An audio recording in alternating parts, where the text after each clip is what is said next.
Approximately half of all patients with complete spinal cord injury will have to deal with pressure ulcers at least once in their life. Sometimes it's just a small red spot, but they can become very alarming wounds. When you are designing an exoskeleton, you have the responsibility to protect your pilot. To be able to do this, I'll explain to you what pressure ulcers are, how they develop, and how you can prevent them from harming your pilot.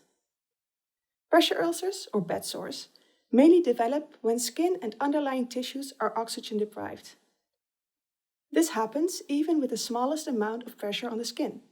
For example, when you stand on your feet, take a seat, or lie down in bed, so basically all day long. To prevent tissue from getting too little oxygen, your body sends signals to your brain to slightly move around and change your position. This way, the blood flow is restored. If you have a complete spinal cord injury, you can't feel anything below the level of your injury. Your body won't send a reminder once in a while to shift your weight.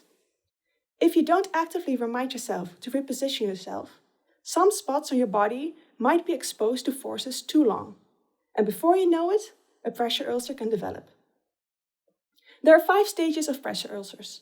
It starts with a red spot that won't turn white when pressure is applied. This will become a blister after a while and can develop into a superficial open wound. The 4th stage is a deep open wound. They can even damage the muscle or bones that are underneath your skin. These wounds heal very slowly and get infected easily. A pressure ulcer can also be unstageable, where you can't determine how deep the wound actually is. So, what can you do to prevent your pilot from getting these ulcers? First of all, you want to apply as little pressure possible for the shortest time period possible. Also, you need to think about the type of force you're applying to the skin. Different types of forces have a different impact on the body.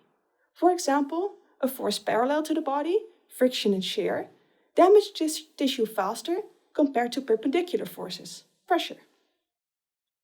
Now that you know what pressure ulcers are and how they develop, you should be able to protect your pilot. And since there will always be a risk, make sure your pilot checks all contact points with the exoskeleton after each walk.